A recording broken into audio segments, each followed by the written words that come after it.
Panting, Javier sprinted. Elena and the boys followed, close behind. The castle loomed above, menacing. A shiver ran down Javier's spine. He dared not look back. They burst out of the forest onto the road. The castle gates were in sight. Freedom so close, but something felt wrong. Faster, Elena gasped, her voice strained. They had to get away from this place, from whatever lurked inside. Mist curled around them, cold and damp. It clawed at their clothes, their faces, whispering. Javier couldn't make out the words, but the coldness sent shivers down his spine. "Papa, I'm scared," whimpered Miguel, the youngest, his eyes wide with terror. Javier forced a smile. "It's all right, Miguel, we're almost there." He hoped his voice sounded convincing. Javier fumbled for his phone. No signal. "Of course."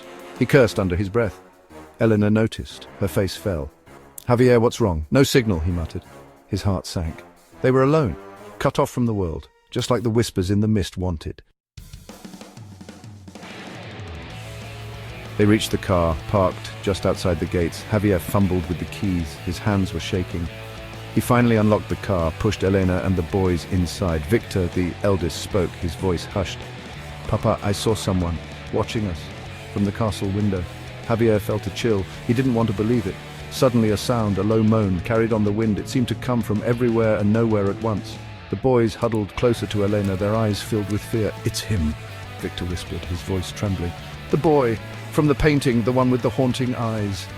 Javier felt a knot of dread in his stomach. This was no ordinary place. The moaning grew louder, closer. Javier started the engine. The car roared to life. He slammed the gear into drive. The car lurched forward away from the castle.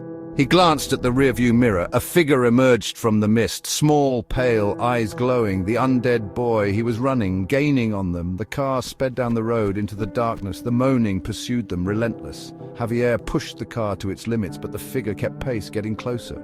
They were trapped, hunted by something that defied logic, something that wanted them dead. And as the car raced through the night, Javier knew their nightmare was far from over.